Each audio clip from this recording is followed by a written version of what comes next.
Hello, this is Carl. How you guys doing? I am here today just to talk more about cameras and photography. Had a photo shoot this weekend. Really wore me out, and we'll talk about that a little bit. But I wanted to just kind of go over some stuff with you just real quick, just to make sure you understand where I am in my photography journey, and maybe you're here already. So what I've done so far is I've learned about all the types of cameras that I need, all the type of lenses that I need. Why am I buying this? At first, you kind of go out there and you just start buying willy nilly, and next thing you know, you're buying a lot of the same things that you don't need. So you end up selling whatever you have. So you have to do your research. So what I have done, just to make it very simple and understand right now, is the type of lens that you need. You always need some sort of a fixed lens. A fixed lens is one that it doesn't do zooming. You know, when you look on your cell phone, you can zoom in and zoom out. A fixed lens doesn't do that. It's the kind of lens where you're going to be up in someone's face and you're going to do portrait, or you're going to do photography for like landscape. You got to be up on it. When the way that you zoom on a fixed lens is that you do it, you walk to it. That's how you zoom on a fixed lens. And I have this little pancake lens, which is a 40 millimeter. That's a nice little start of a fixed lens. It's fixed for 40 millimeters, which means if you want to zoom any further than that, you have to walk to it. All right, that's what it's made to do. And after 40 millimeters, if you get anything closer or beyond, it becomes a little bit distorted. So that's its range, if you will. All right. And then I have what I call a zoom lens. This is one of my favorite ones. I have a 70 by 300.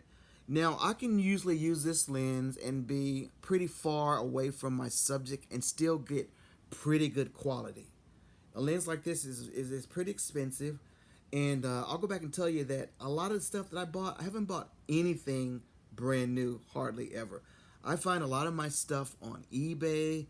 I'll sit up and do some of the auction thingies on eBay. I'll wait to the last second, then I'll bid on some of the things. And sometimes you find just good buys if you just catch it. I've found some things at pawn shops, and also I've looked on estate sales. I actually went to an estate sale, and although the camera itself was a 35 millimeter film camera, which I have, is a very good camera, but inside the bag, I mean, I think I got it for like 20 bucks. There were like all these lenses. Lenses are gold. So if you go to anywhere and you find a lens, you need to decide if you're going to get it. Now, I told you that I'm a Canon guy. The type of cameras that are out there that are most popular, of course, are Canon, and then Nikon, and then Sony. Those are the three majors, if you will, as far as the body, the camera body. All right? And they pretty much work the same, but you have to decide which one you want to go with. I like Canon. It's been around a long time, and it's the first camera I bought, so it's the one I studied on. So when I picked up a Nikon, I can still work it. It's nothing that much different from the Nikon, but I'm more familiar with the Canon because I know what the buttons are and everything. But I could pick up any kind of DSLR camera and work it. Okay, that's pretty much how much alike they are. But they do have some differences, some pros and cons each. Now, when you first buy your first camera, a lot of people will if you go to Walmart and you see cameras, and you'll see some DSLRs. They usually start about $400 or $500, and most likely those are what you call crop censored lenses. So you have the difference between a camera. You have a crop censored lens camera, then you have a full frame lens camera. Okay, full frame cameras cost more. They're very expensive. I only have one, and I got this one off of I met a guy up. I met him on, obviously I got him on Facebook Marketplace. He was selling his first full frame. It's an EOS 5D. It's the early model, but after doing some research on it, a lot of people aren't using this anymore, but from some of the research I read on the internet and on YouTube, it still takes pretty great pictures for a full frame. So this is my influx into the full frame world, because I really can't afford one right now, but I'm still on eBay and I'm looking to get one. I want to go to at least a 5D Mark IV is one, but they have 60s out. I mean, they're out there.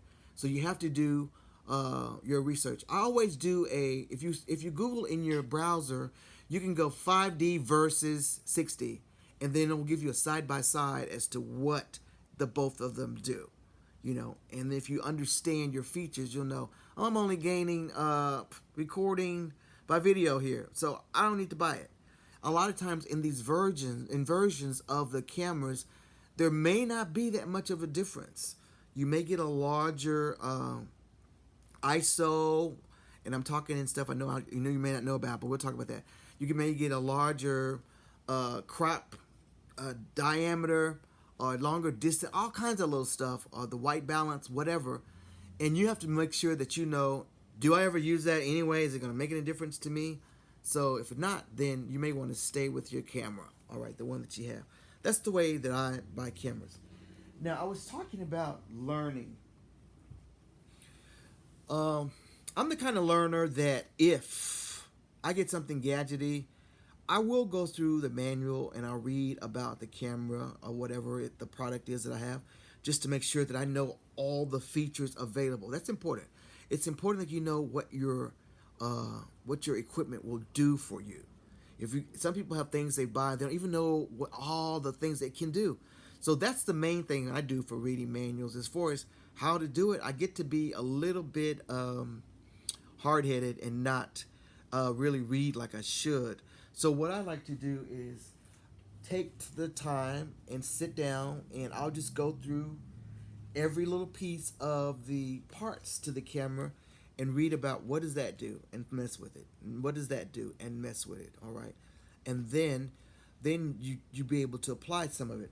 But I found something that was really kind of, because I wanted to do things in a hurry, so I went and found some sites that work better for me.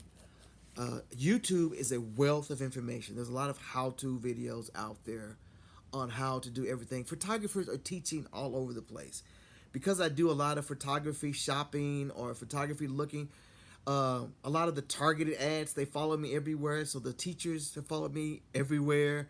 How to do this, you can make better photos here. There's a lot of stuff out there and they want to charge you for it, And I understand that, and there's some good stuff out there. But it's overwhelming. It can be overwhelming.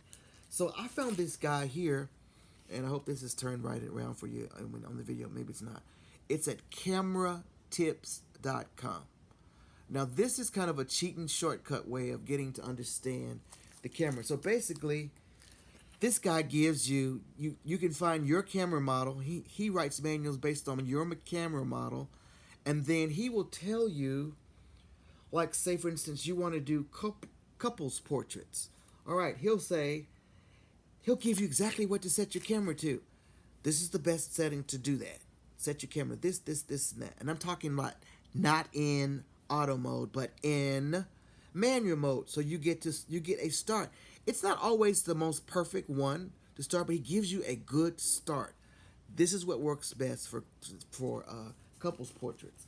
Say you want to do a couples portrait that is outside. He gives you the settings for that. And also, what if you want to do something that has movement? These little cards were good. So what I did was, you get a electronic PDF version of the cards for all the different versions that you want.